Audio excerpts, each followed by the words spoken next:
Welcome to This Old App, a podcast about learning, coding, smashing stuff together, breaking things apart, startups, failing, winning, and any other buzzwords we can think of. All right, so this week went to a retail facility maintenance conference, and this has always been something that you and I have been pointing towards as a way to validate whether there's a market for the Chasms app or not. Yep. And I found very interesting results in the discussions. So,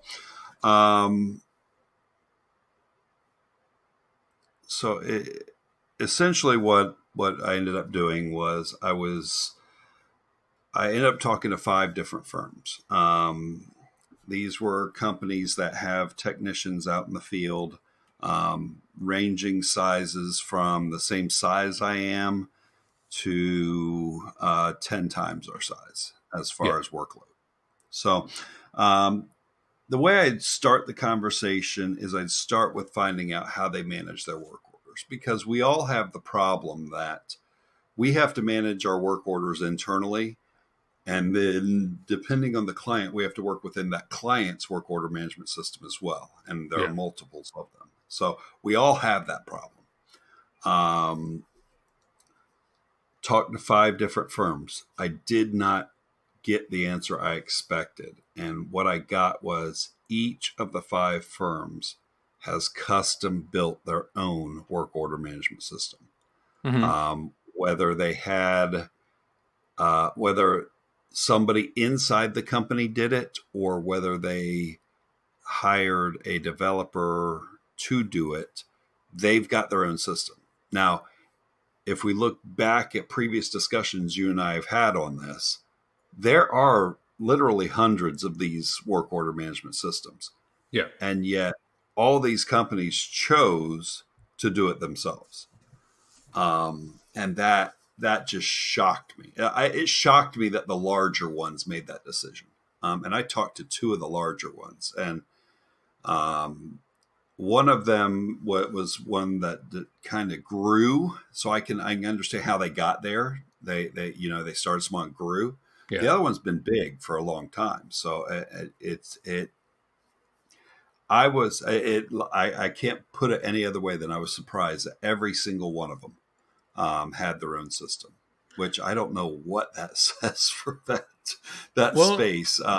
What it tells me is that there may be room for a framework for that sort of thing, but that's not necessarily what we're discussing. We're discussing Chasms, but that's what I found, and I don't know if that surprises you, but I mean, yes, but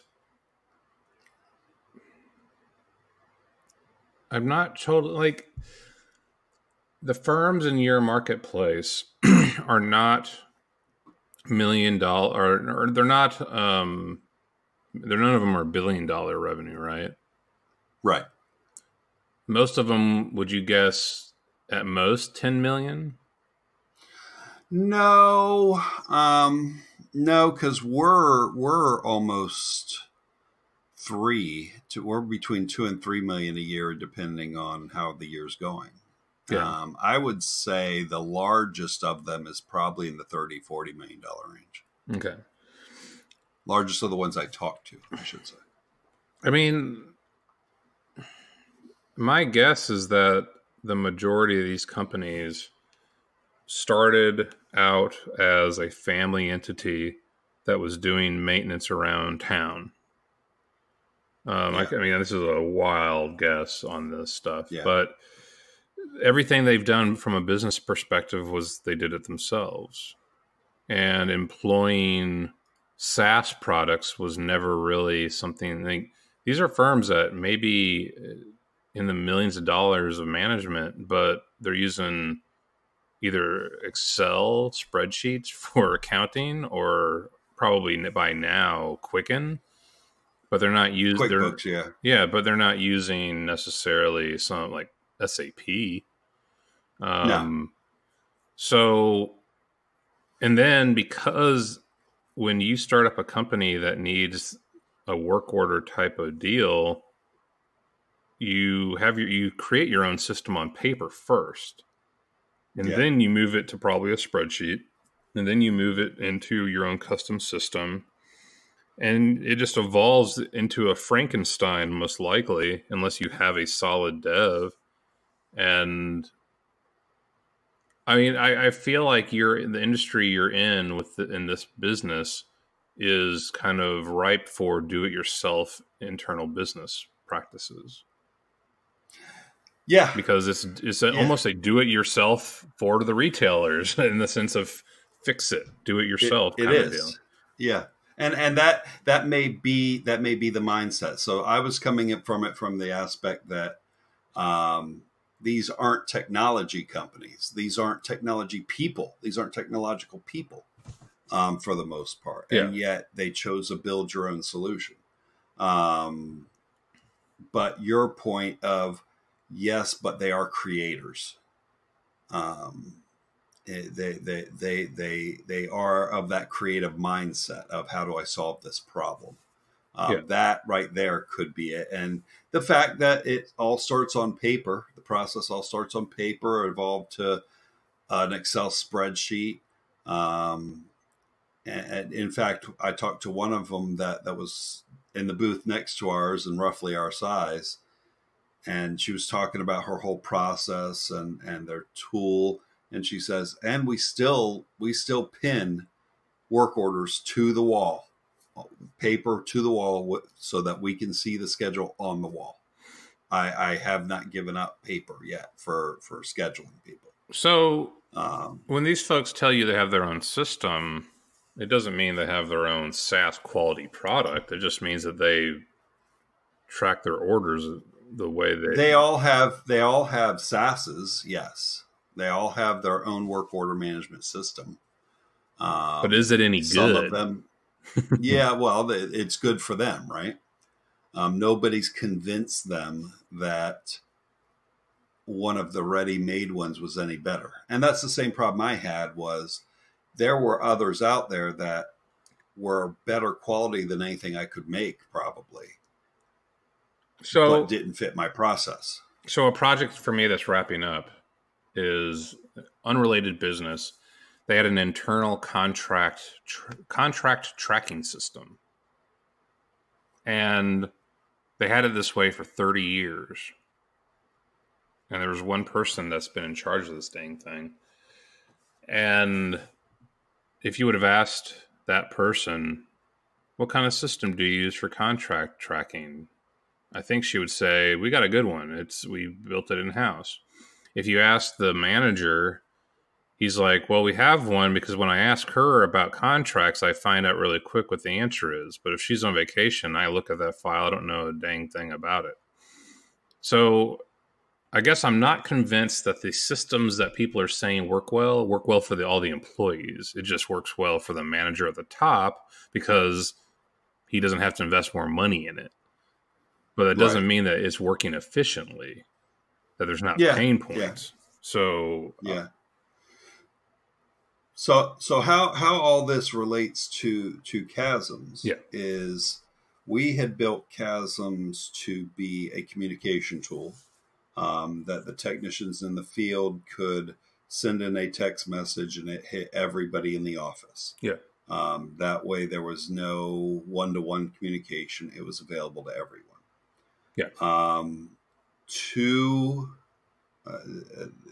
Every single one of the companies I talked to already have something similar in place, except that it feeds their work order management system.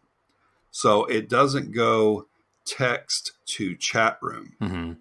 It goes text to work order system. So they text things in, and I'll be clear, not all of them were texting them. Some of them were using a mobile app and had no interest in actually texting things.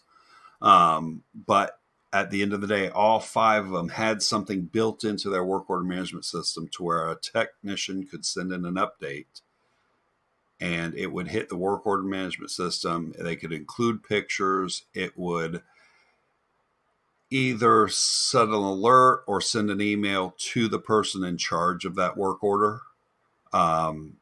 So I tried to be as general as I could when I was talking about communications. Yeah. About trying to get them to rethink their communication strategy. Because I talked to them about what they were doing with their work order management. I talked to them about communications.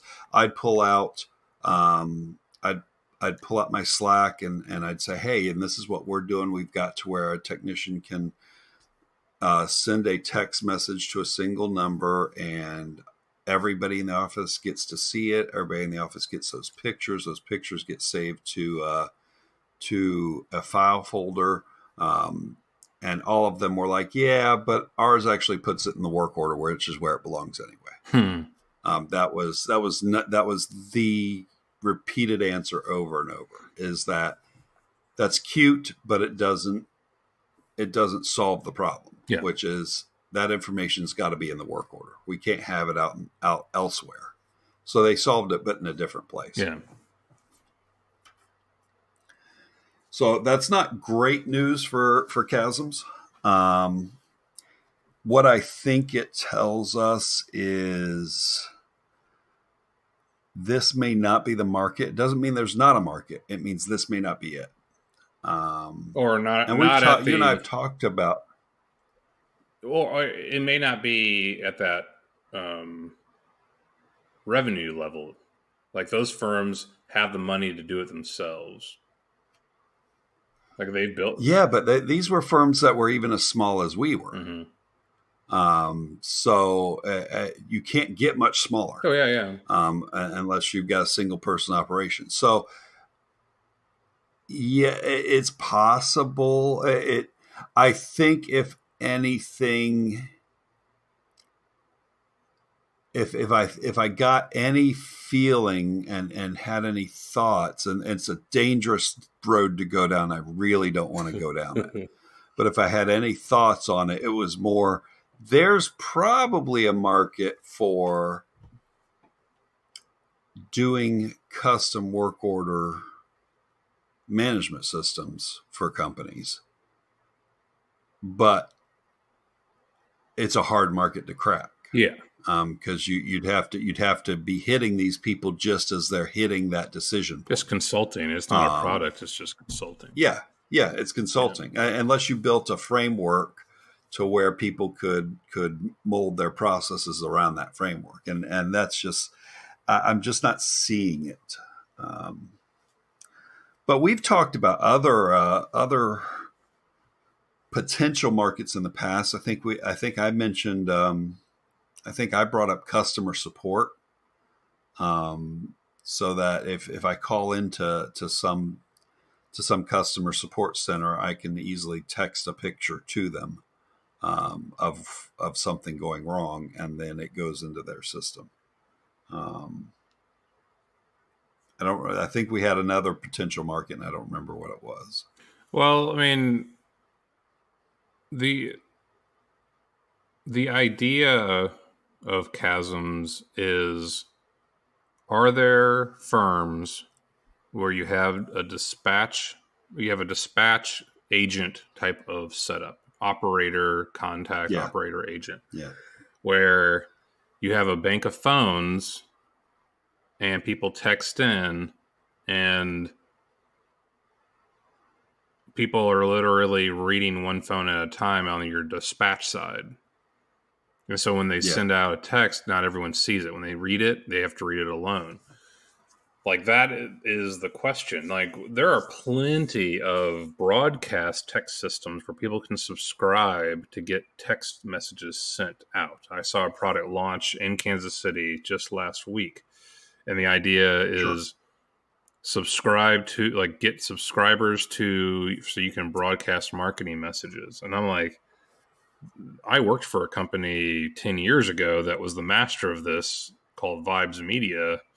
I don't know why a new product is being launched in this space, but there was some notion of demand for that on top of an existing one. We're talking about a group to like almost like one-on-one to a dispatch network. Like the idea is not to Yeah. allow for broadcast messages to go out because it's not a marketing device. It's a workflow device. Right. And that's why I think customer support's an option, right? So I call up Acme Systems. I say my widget's broken. They ask me to send them a picture to the following text number. Yeah. And so I take a picture of my widget, I send it to that text number, and then it goes into their system. So that's that particular piece is where Chasms can fit in, is that ability and it's that ability to send a text message to a single number and it be dispatched to it be sent to a group chat or a system. Yeah. So I think that the research you did is great. I think that the feedback you got speaks less so for the positive market or a good market for it, in the sense that there are firms that are found their own way to do it. At least in your space. I mean, I don't know what other research you could do to find out from comparable firms that would pay a good sum of money for a system if they're like, well, we just set up our own. Right. But at the same time, the problem that you faced in your office and that we corrected, I feel like I'm not convinced yet that there's not a bunch of other companies doing it that old fangled way. I agree with that statement. I agree with that statement. I just don't know. I'm not sure how to find them. It's a total. It's a total gut check. It's a total guess, which is sometimes what you got to do. Because I mean, we use Transistor FM for our hosting of podcasts. They started 6 months ago, about a year and a half ago, and I could have chosen from 5 or 6 other hosting platforms at that time. Right. And they built a better product than what I was seeing for the other ones. So for me, the question is I'm starting to go down the path of saying or thinking, do we have to find a gap where there's no such app at all for this problem solution, or do we build a better solution amongst the field of solutions? Right. I mean, Mark Thompson built a fitness app, but I have got 3 of them that I don't use on my phone. So, and honestly, his was the most focused one of all of them. Like, he didn't do a billion features because he had limited resources. His actually works better than any of the others I was using because they just kept loading more features and it was just a mess to find out what I was supposed to do. So, I mean, the other part is too, as a learning vehicle, I've learned Vue, I've learned TypeScript, I've learned Firebase. So building this app has been, for me, a better learning tool than any of these other video tutorials and stuff that I could do. And it doesn't cost a lot to run it. Like, the hosting is pretty much free until we would have users that would at least cover their costs. So I'm not inclined to stop working on it, but I don't also have any idea how we get customers for it unless we just go out and start hitting the product hunt pavement type of thing. Like, hey, we've got this product. It allows, basically go out and target small businesses and industries that may have people in the field that report back. And what I'm hoping is that we would find companies like you talk to that built their own system, but never built the system that we did. Like it never went as far as they Sure. needed. Like, okay, so they can text in pictures of like to a work order, but what about the communications that go on problems and avoiding like you want to avoid phone calls all the time. So the question is, okay, you have a system to text in pictures that attaches to a work order. What happens when there's questions about the work order and the technician has to call up your dispatcher or has to text a dispatcher? How does that get attached? Or does it? Like, that's what I'm kind of curious. The conversations that go in between. Yeah, they were of the mindset there that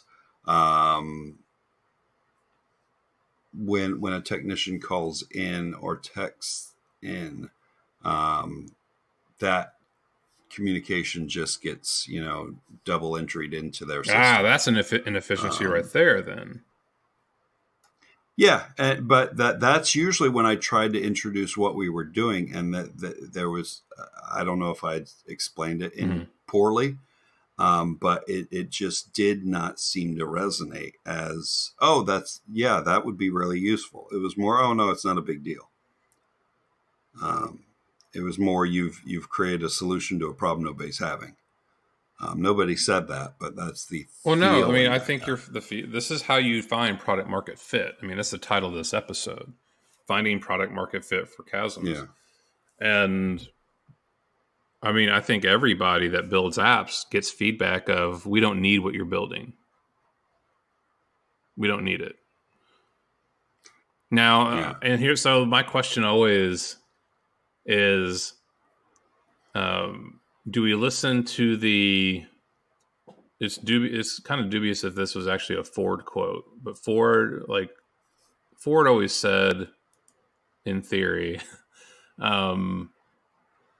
if I asked my customer base what they wanted to drive, they would have said, "Give me a bigger horse," or something like that. Like the customer base couldn't picture the value of what you were building, of what he was building. It didn't make sense to them to have a mechanical horse. They were getting around on horses just fine. So in a way, the question I have is,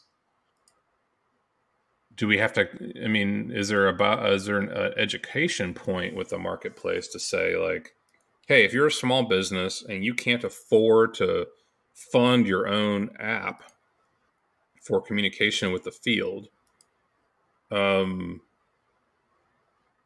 what if you just allowed text messaging to be part of your workflow? And because now, here's the other point. The 5 firms you talk to are not competitors of our product. They may not be adopters, but the system they have cannot be sold out to the marketplace. Oh, no, so, for sure. At some point, they got to maintain that stuff, or somebody's got to. So they got to spend money on that one way or the other. And again, almost every small business I know started accounting with spreadsheets, and eventually they hired an accountant, and that accountant said, "You need to use QuickBooks." And so down the road, these companies will hire someone that's in charge of dispatch, and that person should say, whatever we name this dang thing, you should use Chasms for this because the system you've got is not maintainable. It was great. It worked a while, but I would know a system that's better. That's kind of what that's the optimistic side of me, thinking about how that's optimistic. Yeah. Especially some of these, like some of the bigger ones who this is a 10-year process. That they've invested. So they're certainly not, and they've grown to probably as large as they feel they need to be. And they're not seeing a need. But are we going after enterprise level? So no, and that's fine. And what I'm trying to, I mean, what you were saying is is valid, but nobody's going to make a decision that Chasms was better. Now, let's be clear. Chasms is not a competitor for what these people are doing. It's a competitor for a component of what these people are doing, or it is a complementary service. It is not a direct work order management system. It is part of the work order management process.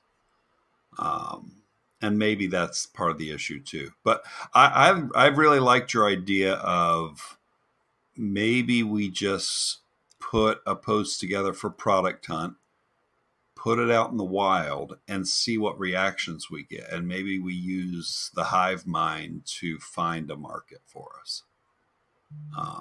That's another option we have.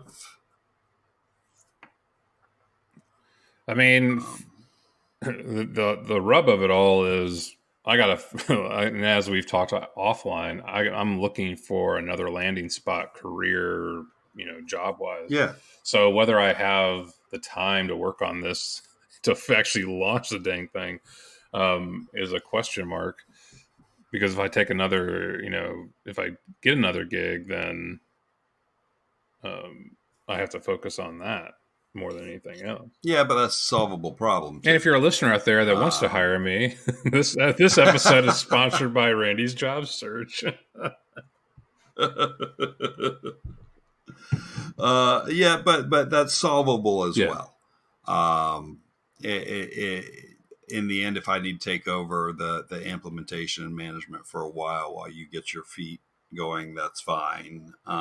It's in a place where it works. It works with Slack. So there are additional features, additional things we need it to do, but that doesn't prevent us from releasing it to the wild and seeing what the wild says back. Yeah. And we're not that far away. I mean, I have the View app set up.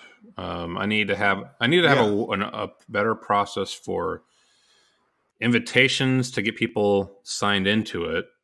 I need to have a process. I've got a process now that takes the images from Twilio and copies them into Google Storage. I need to have a system for tagging, for categorizing the messages and the text and the media that is sent in. So that's really it. So there's not a ton of work to do to get something launched. We need to get a website to represent the product on a market level, but we're not that far away. Yeah. And one additional place I just thought of, is, the actual Slack app marketplace. I just went over there to see if there was anything similar to it. There's got to be somebody who's sending text messages in. Text enable your business number. Yeah, it looks like, for sure. There is. So that's very the similar. Problem is you cannot take the inflow to Slack and really do much with the media that you get. Like, the bot can take requests in, but it can't really allow you to tag. You can't go into a picture you get and then do something with it that then sends something back to your bot. Yeah. That's the limitation. Now your team gets images and they right click and save it to a different folder. Oh, let's see. So the actual easiest way to save an image, because it's a pain in the neck. You have to, so the long way is you click on the image, it opens in a window, you right click on it, you copy the image URL, you go to a browser, you paste the URL, you open that URL, you right click on the image, you save the image, you move that image to the right folder. Jesus. So that's probably a 10-step process. The easier way to do it is to actually open Slack in the browser, and then it's a lot easier. Then it's right click on the image, save as image. But that requires using Slack in the browser. But that does eliminate, 7 steps. Yeah. So that's a problem we have to solve as well. Well, we can't solve it in Slack. We can, in our app, we can do it easy. Right, but there's also, we could send a command. We could also create a command within our app to help manage that app. The image. Help manage the image. So if you have an image sitting in your Slack channel, how are you going to do a command that has anything to do with that image? Yeah, you can't, can you? That's the Slack limitation, is that Slack doesn't let you interface with their platform like that. Like, they let you give a / command to trigger something, but they don't, from what I can tell, they don't let you do anything with the messages. I think just, and we're spitball solutioning. Yeah.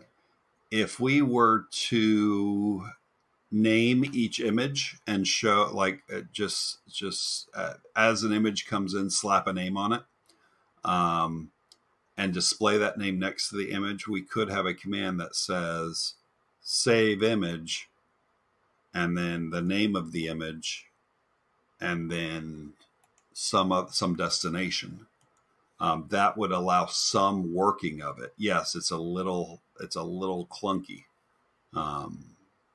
but that's a way to do it. So you can do something called message actions. Actions work with tools like Zendesk, Asana, Jira. Yeah, there are actions we can do, but I think I looked into those, and you can't do them on media. Oh, really? That's... Yeah, it would require a little more digging. So no, you can. Well, okay. I say that. So it's not media; it's an attachment. So there's right. I couldn't remember the right term. Right. I mean, the bigger question is: would your team switch from Slack to the app, the View app? Yeah, we're not tied to Slack all that heavily. You commented the other day, what are you doing in Teams if you have a Slack app? And we use Teams for the for video chat and for that sort of thing, just because it comes in our Office 365 subscription. But anyway, yes, we would easily give up Slack, and I think giving up Slack is the right answer, because putting it in the app allows us to do 1,000 more things. We're not tied by Slack's capabilities. But the flip side to it is, how robust does the chat app have to be to not have like buyer's remorse when you tell your folks, hey, we're not using Slack anymore? I don't think it has to be all that robust at all. We don't use all the things in Slack on a regular basis. Again, Slack is, I could be wrong on this, but Slack serves a very tech-heavy community. This is not a tech-heavy business. My people are not tech-heavy people. They use Slack because I told them to use Slack. For a while, we used Google Hangouts, and that has even less capability. So it's not like they're using any of the plugins or any of the real capabilities that Slack has. But it does seem like, I'm looking at the Slack app directory, I think you can build an app that does have actions that, if you install the app, so to speak, in a channel, you can add actions. So I think it's very possible. But there's if you do SMS, That could be. chat through SMS directly, SMS communication for churches, forward alerts from your IT monitoring. Yeah, I mean, a lot of these are not what we're doing, but there's probably 3 or 4 that at least, yeah, are in the neighborhood. Okay, here's the one that scares me the most. Paying subscribers to the Telenor SMS Pro platform can set up rules, forward incoming SMS messages to their Slack channel of choice. This service is only available in Swedish. It's like, how did that show up in my search? That's weird. Anyway, there's actually not that many. I kind of thought there would be more. There's hybrid chat, which is doing all sorts, that's closer to us. Facebook pages, website, convert leads. So there are Avochato. That's the one that looks the closest. Well, I guess they stole the name I was coming up with. I had no idea. Avochato, CRM for support teams. Yeah, this is a comparable product. Their starting is $50 a month. Holy cow! And that's what I was just looking at was pricing. Let's see, one unique. Yeah, that's about what we were looking at, I think. So yeah, the Avochato. This is the competing product. Yep. Avochato. Actually, I like their logo. But anyway, so yeah, I think the research you did is good research to have, to know that attitude before you invest too much in one way or the other. I mean, it's smart to know that. Yeah, and it's something we had to do, and I was laid up last conference, so I wasn't able to do it as much as I wanted. And really, the circumstance, either my mental state was there, or the circumstance was just easier at this conference. It was very easy to get in these discussions with these people. Now it was lucky that booths on either side of me had people who had technicians in the field, so it was very easy to strike up conversations that way. But then also the very first vendor I talked to was one I was sitting at lunch with, and and the guy I was sitting next to was the guy who built their system. Yeah. So A, he's biased, but B, that was a good answer for that as well. And I saw their system, and it looks very, very polished, app.net-ish, ASP.net-ish. Oh yeah. Well, that's you do it in house, and they never hire designers for that stuff. That's the yeah. So that leads us. I think that's good information. We got to figure out what to do with it. I think at this point it's still a mental challenge that you don't want to let go yet. I don't particularly want to let go yet. Well, some keep us interested. Here's the deal, but priority wise, it gets reshuffled at some point. I have a feeling. Yeah, I mean, ultimately, it's a learning vehicle more than anything else. I mean, like, can we beat what Avachato's doing? I don't know. They probably have a career page. They've got a career. They've got a lot of people. So it's like, who is the market we're targeting? And are we the small side? Because I don't know any other ones. I'm sure there's another messaging system similar. But the bigger question is,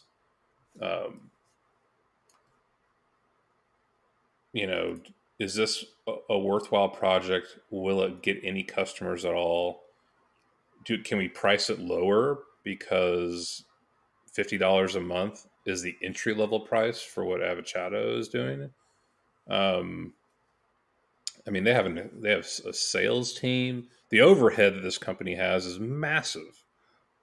Well, what does that tell you immediately? And there are two things that immediately alarm bells go off in my head. Well, they're up market. They're I don't know what you mean by alarms, but yeah. What do you mean? What I mean is that's screaming to me that this is VC backed. Oh yes, totally. Okay, that's number one. Yeah. The number two reason I say that, 415 area code, San Francisco. Oh yeah. So I'm like, okay, this is VC backed. We're screwed. That was so? Initially the number one reaction. Well, hold on. I always think VC means you have. I always feel that VC means you have a chance because that person, that company has to meet some kind of unreasonable exit strategy. Oh, sure. They raised $5 million. Oh, sure. So yeah, they've got $5 million in funding. I'm looking at their. Where's our $5 million in funding? I'm looking at TechCrunch. Yeah. I feel like I've seen this dude before, Alex D. Simone. Like I always feel that if you go and find a firm and they are the competitor and they're VC backed and you're able to build a similar product without VC, I always have kind of thought like, oh, you have a chance. Yeah, my reaction is more we don't have the sales team. Hell no. Yeah. Right. We don't have the network. We're doing it very grassroots-ish. So and we've got an entry into the grassroots area because I work within a potential grassroots area and I'm not seeing an entree. So that's why I say we're screwed because we can't outsell them. Just because we don't have the sales team. So we don't have to because we don't have to justify. We don't have to. Although, hey, if somebody wants me to justify $5 million, just give me $5 million and I'll work. If you raise, they raised $2 million in 2014 and they raised $5 million Series A in December. Gracious. So if you raise $5 million and startup funding better than I do, probably, how much do the founders want you to make for them? Like 50. It's got to be 10x. You're looking at 50 minimum. 50 would be a single. If we come out with Chasms and rename it, what's a good tomato? So tomato versus avocado, because like tomato can, right? You communicate through a tomato can. So we'll just it'll be mango. Tomatoes good. That's not bad. I was going to say like mangoes, smangos, and then the S, the M, and the S are so avocado versus Chamato. No. So, well, if we name it this, we're not going to do crap in the marketplace. No one. But if I'm leading. I'm starting to like smangos more and more. So smangos versus avocado. Which, by the way, if you put avocado on toast, it prevents your entire business from ever buying property. Apparently. But if you they have to target 50 million. They have to go up market. They cannot deal with the small businesses. Yeah.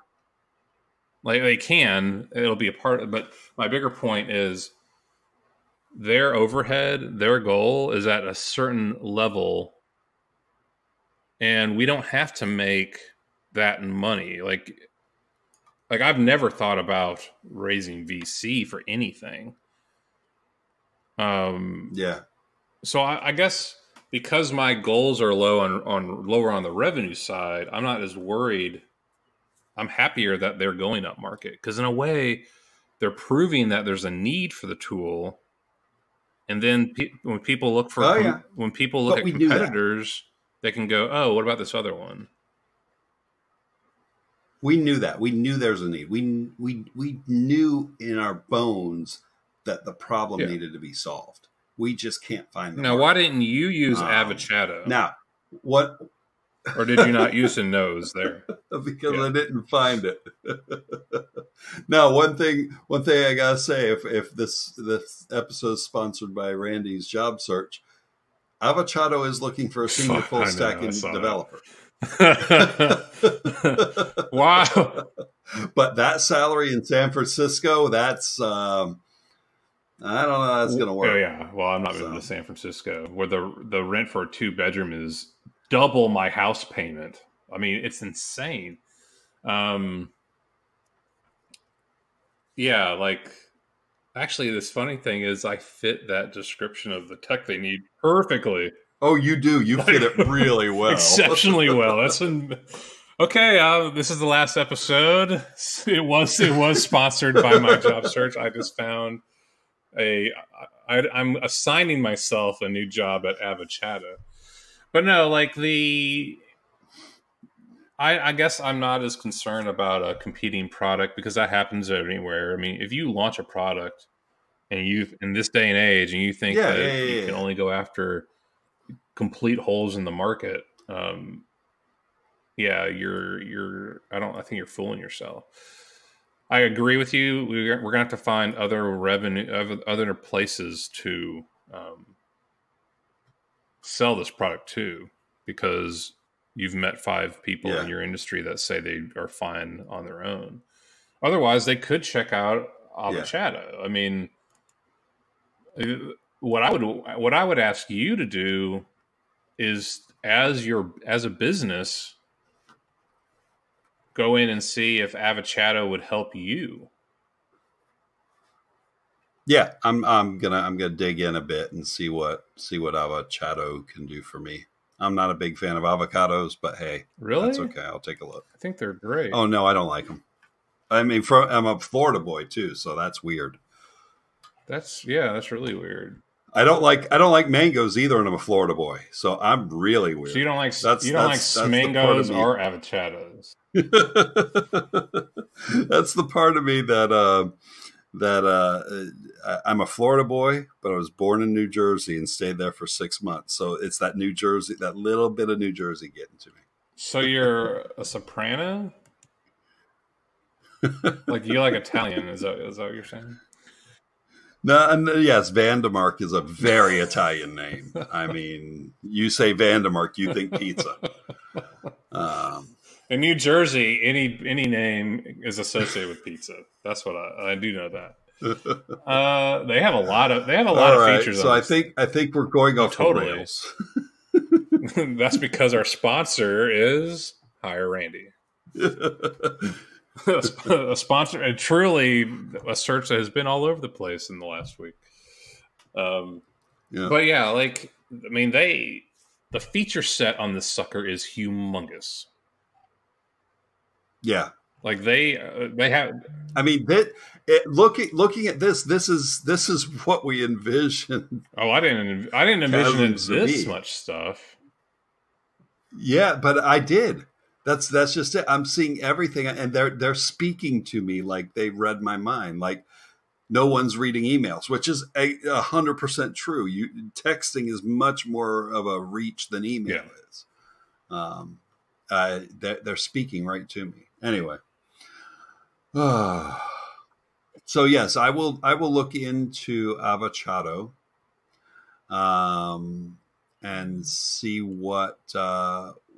see how it fits for us. See if we'd be willing to pay $49 a month for it, and go from there. All right, sounds good. All right, very good. We'll talk again soon. Thanks for listening to This Old App. Show notes and previous episodes can be found on our website at www.thisoldapp.online. Reviews on Apple iTunes are always appreciated and help promote the show. For questions, comments, or things you would like to hear on future shows, please email us at hello@thisoldapp.online.